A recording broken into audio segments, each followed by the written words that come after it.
व्यास sir को नमस्कार और सभी बच्चों को भी जो आज जुड़े हैं उनको भी प्यार भरा नमस्कार मेरा।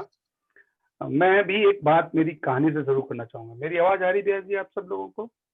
और बहुत अच्छे से आ रही है सर। मेरी कहानी से शुरू करता हूँ। एक बार की बात है कि एक बहुत बड़ा आदमी था, बहुत बड़ा व्यापारी था। उसने अपना एक घर बनाया था और घर क्या था वो अपना एक बहुत बड़ा महल था। तो आजकल की पता है आपको टशन की दुनिया है ना? टशन समझते हैं ना? अपने आप को दिखावे की दुनिया रहती है। तो उसने अपने उस घर को दिखाने के लिए एक पार्टी रखी थी, जिसको हम मारवाड़ी में कहते हैं जीमड़ रखा था, जो कि अभी आप लोगों को नसीब नहीं हो पा रहा है कई कारणों से, है ना? तो उसने एक पार्टी रखी। उस पार्टी में उसने बहुत बड़े-बड़े लोगों को बुलाया। बहुत से लोग आए, बहुत से लोगों को आना था और आए भी। अब उसने पार्टी में एक घोषणा कर दी कि मैंने ये एक तालाब बताया। अब देखिए कई बार क्या होता है, कोई चीज दिखाने के लिए थोड़ा एक्स्ट्रा करना पड़ता है। वो आपने एक अंगूठी वाली कहानी सुनी होगी ना, छोटी सी, कि एक अंगूठी पहनी। अब वो उस अंगूठी को दिखाना चाहती थी महिला, तो उसने अपना घर जला लिया था, है ना? कई सारे ऐसे लोग होते हैं। तो अब वो उस तालाब को कि भाई मैंने मेरे घर में ऐसा तालाब बनाया जो कहीं नहीं मिलेगा आपको। तो उसने सब लोग इकट्ठे हो रहे थे कि पार्टी चल रही थी, उसके बीच में उसने घोषणा की कि मैंने देखिएगा ये तालाब बनाया है और इस तालाब में ऐसे जीव जंतु डाले हैं, पूरे विश्व को खिलाकर। ये भी बता रहा है, खास बात बता रहा है कि मैंने ऐसे जीव जंतु डाले हैं जो आदमी को खा जाते हैं। और सब बोले वाह भाई, कहाँ कहाँ से चुन चुन के लाए हैं। लेकिन अब मेरी आगे वाली घोषणा सुनिएगा। तो बोलिएगा क्या थी? उसने कहा कि कोई भी आदमी जो यहाँ खड़ा है, जो इस कॉर्नर से उस कॉर्नर तक अगर इस तालाब को पार कर लेगा तो मैं उसको 5 करोड़ रुपए दूंगा। सब बोले अरे वाह यार, ये तो बड़ी बहुत जबरदस्त बात है। लेकिन कूदा कोई नहीं। क्यों नहीं कूदा पता है ना आपको? क्योंकि उसने सबसे पहले बात बताई थी कि इसमें ऐसे जीव जंतु है जो आदमी को खा जाएंगे। तो कोई नहीं कूदा। पता नहीं एक भोला सा आदमी, पंछी सा आदमी, जो कोई भी था वो कूद गया। अब सबकी नजरें उस पर पड़ी। अरे यार, ये तो बड़ा बहादुर व्यक्ति है। ये तो इस तालाब में कूद गया जहां ऐसे जीव जंतु है। अब वो आदमी को सब लोग देखने लगे। अब वो आदमी छटपटा रहा है, इधर से उधर कर रहा है, इधर कर रहा है, यूं कर रहा है। किसी को बचता है, किसी को आगे निकलता है, किसी को छोड़ता है और आधा तालाब पार कर लेता है। तो उसने बना रखा था अपने घर के अंदर, उसको पार कर लेता है। तो जो मकान मालिक है वो देखता है, अरे यार ये तो आधा पार कर लिया। अब वो सब लोग उसकी निगाहें कहाँ पर, उस तालाब के बीच के अंदर जो आदमी है उस पर पड़ी। फिर वो धीरे धीरे और बचता रहता है, निकलता रहता है, निकलता रहता है, बचता रहता है और किसी भी तरह से वो उस पार पहुंच जाता है। जैसे उस पार पहुंचता है तो हम जैसे कई लोग हाथ बोलते हैं आजा भाई आजा, बाहर निकलता है। सब लोग बोलते हैं, अरे वाह क्या बहादुर है वो, बहुत बढ़िया, तूने तो कमाल कर दिया। मकान मालिक भी दौड़ता दौड़ता उसके पास आता है और बोलता है, अरे वाह आपने तो बहुत बड़ा कमाल कर दिया, आप तो बहुत अच्छी तरह से निकले। और अब तो मुझे मेरा जो वादा है वो पूरा करना पड़ेगा। उसने वादा किया था, क्या किया था? 5 करोड़ रुपए दूंगा अगर कोई आदमी इस तालाब को इस किनारे से उस किनारे पार कर लेता है। तो वो आदमी इधर उधर देखता है और बोलता है, मुझे कोई 5 करोड़ चाहिए ना 6 करोड़ चाहिए, मुझे तो वो आदमी बताओ जिसने मुझे पीछे से धक्का दिया था। समझ गया आपको? वो जो धक्का है, आदमी पार तो किया ही उसने, पार किया उसने, देख लीजिए आपके सामने किया है। लेकिन हिम्मत नहीं थी उसको। ऐसे डर बता दिया जाएगा उसको, इतनी तरह से बता दिया जाता है कि आप उसको नहीं पार कर सकते। तो मैं कहना चाहता हूँ, ये जो धक्का है, ये व्यास कॉलेज आपको, व्यास क्लासेस आपको दे रही है कि आप आगे बढ़े। आप में टैलेंट है, आप में सब कुछ है।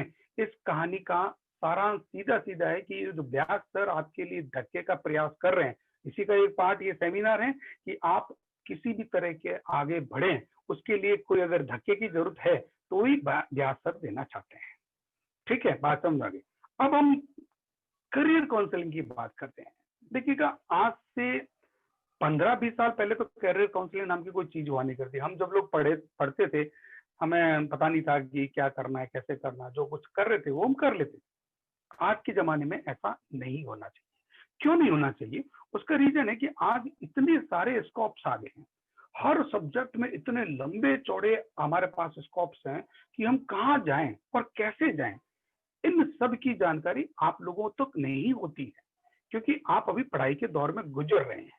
तो आपको उन सब चीजों की जानकारी देने के लिए आजकल हम करियर काउंसलर की सलाह लेते हैं।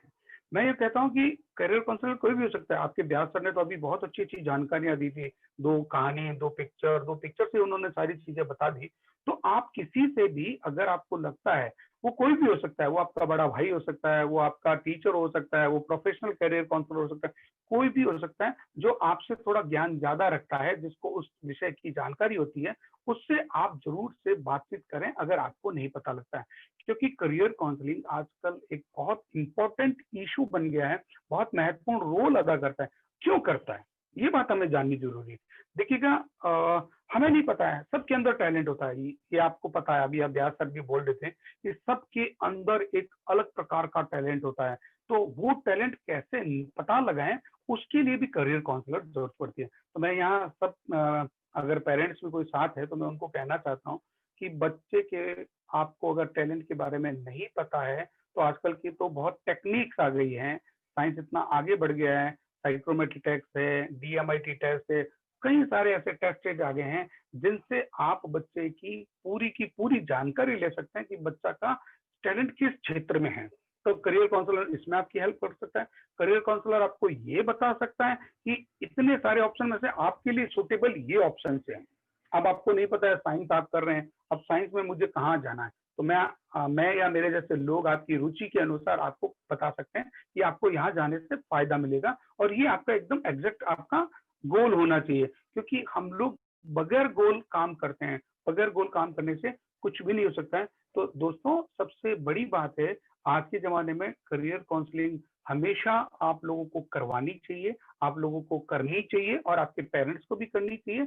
आप किसी से भी कर सकते हैं, मैं ये नहीं कहता कि आप मेरे पास या मेरे जैसे लोगों के पास नहीं, कोई भी जो इस चीज का ज्ञान रखता है उससे कीजिएगा। लेकिन एक ध्यान रखिएगा, यहाँ सबसे इंपॉर्टेंट बात, नकारात्मक लोगों से दूर रहना चाहिए। मैं कई बार देखता हूँ, CS वाले लोगों से बात करते हैं, या PMT PET, आजकल तो PMT का नाम चेंज हो गया, उन लोगों से बात करते हैं तो अरे नहीं नहीं मत करना। उनसे पूछे क्यों नहीं करना, अरे नहीं मैंने 2 बार दिया था, हुआ नहीं, बहुत कम लोगों का होता है, बहुत टिपिकल है।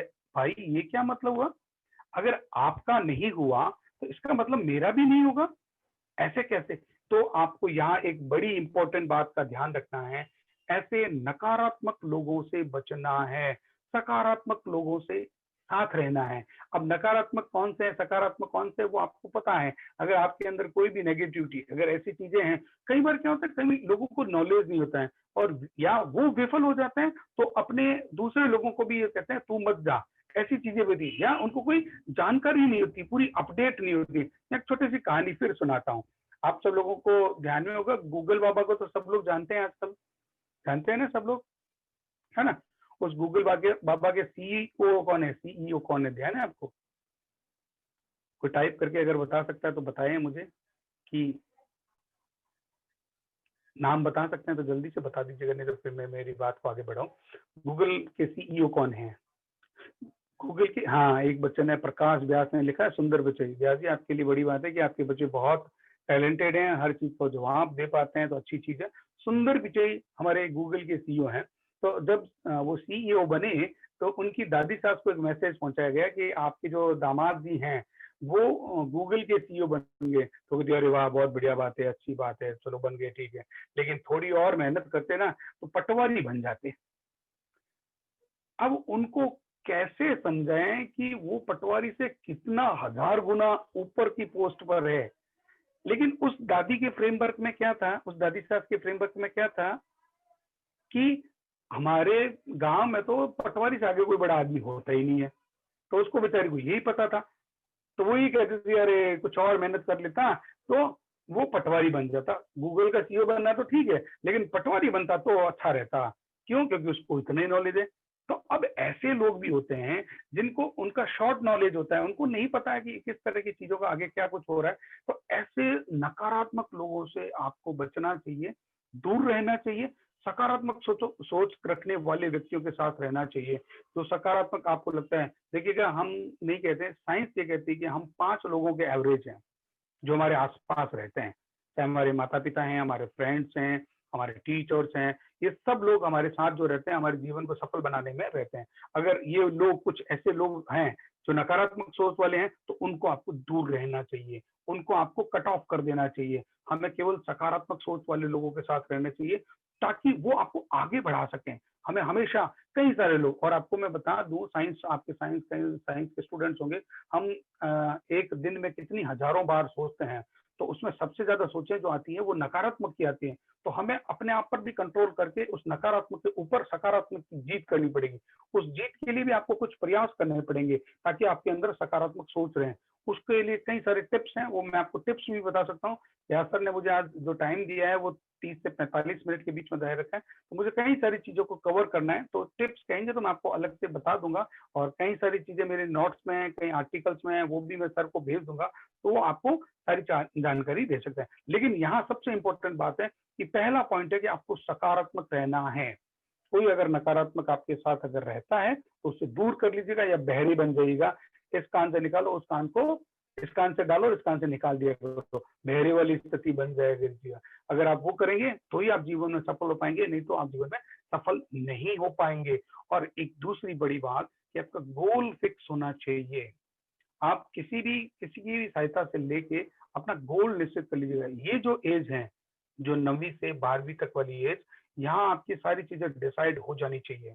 अगर यहाँ आपने डिसाइड नहीं करी है, तो आप जिंदगी भर आप क्या करते रहेंगे, आपकी जो अनिश्चितता है वो बनी रहेगी। किसी ने कहा ये कर लो, मैंने कर लिया, मेरी ना तो रुचि थी, ना मेरा कोई उद्देश्य था, और हम जैसे भटकाव की स्थिति में आ गए। आप बहुत लकी हैं कि व्यास सर ने आप लोगों के लिए एक ऐसा प्रयास किया है कि अभी भी आप सजग होकर आप काम कर सकते। ये रियली बहुत एज है, जो 9th से लेके 12th तक के बच्चे हैं, वो अपना सब्जेक्ट देखिएगा। यहाँ सब्जेक्ट चयन की बात मैं बहुत इंपॉर्टेंट कहता हूँ।